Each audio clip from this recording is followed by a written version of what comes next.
Okay, so What's now next? we're back. We're going to look at another category Okay. of objects and ones that you haven't seen.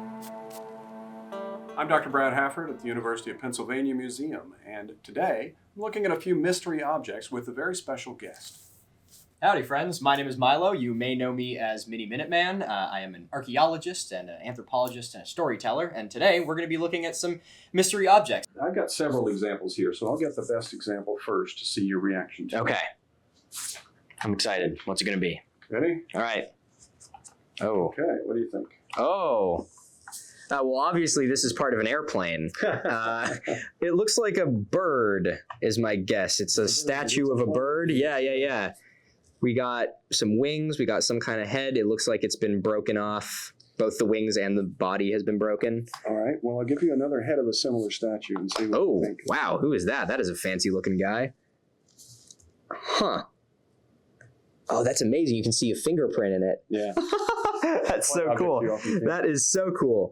All right. Are these two supposed to represent the same thing, or are they just a similar same style of figurines? Okay. These are clay figurines, and many people want to see something very odd in them because they don't look all that human, do they? They don't. That guy's clearly got the elongated skull. Yeah, and that's the Birdman. So I would say that we're looking at, I don't know, would these be, I don't want to say toys because I know that, especially from our walk through the gallery earlier, these, smaller figurines could be used as offerings and stuff like that.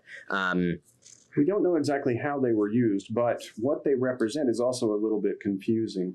We often find them in graves from the Ubaid period. So these are very early, 4,500 BC, Wow. even 5,000.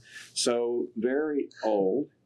And some people call them lizard head figurines. And then, of course, that starts off this idea that, the royal family are lizards. Lizards, yeah. We've got It's the only explanation. aliens but the idea that I had to have seen that walking in front of me to make it, I don't think that has to be. Yeah. We imagine things and we make them.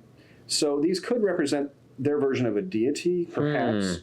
We think maybe the earth deities, somebody like Ereshkigal, maybe Ningish Zeta. These are, deities or figures that they believe lived maybe underground or controlled the underworld. Wow. And maybe that's why they're buried with people. And in the Ubaid period, sometimes we find skulls that are elongated because when you're a baby, if you wrap the skull, it's still soft and it can grow into this strange thing. So maybe those were special people who were being trained to be priests or something. Maybe they dressed up like this in order to represent something else. Yeah, because this looks an awful lot like a mask. Like, that could be, I don't, whether or not that's the body itself, but that looks like something that is put over the face. And my first thought when I saw this, obviously these are from, your geographic area of expertise, but my first thought is that looks like something I've seen from like indigenous groups in the, American Southwest and whatnot. Right. And so some people would say that means they were in contact, they must have been. But, obviously. I keep wondering I don't have that much skill. If I tried to represent a human, would it look like a human? Maybe not. But are they trying to represent something? Well, there are a lot of these that look rather elongated, so maybe there was something in their minds that they were trying to create.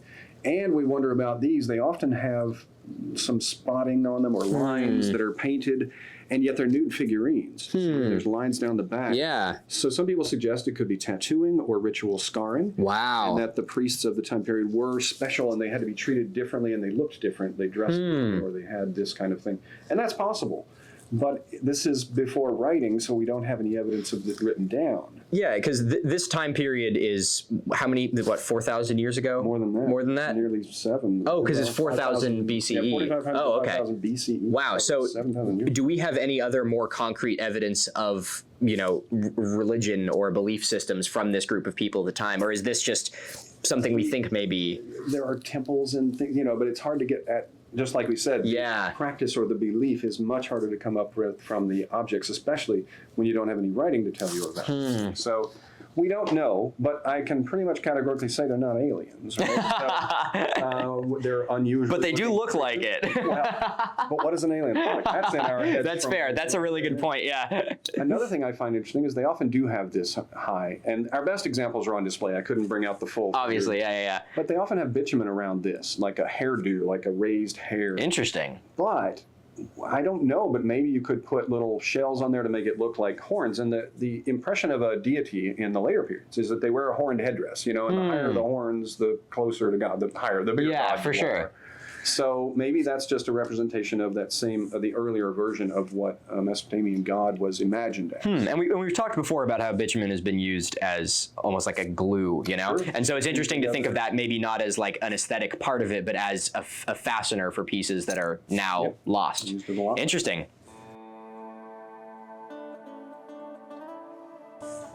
Again, in the same category, I want to look at a later figure. Ooh, this one's big. That is, quite a bit later. This will come from about 1800 BCE, so we've got 3,000 years between these two objects. Wow. And yet, they're in the same general category, I believe. Oh, wow. That one's very detailed. Here we go. Wow. So we got a person with a headdress and some necklaces. It looks like they're holding, there's a bird next to them. Is that a peacock?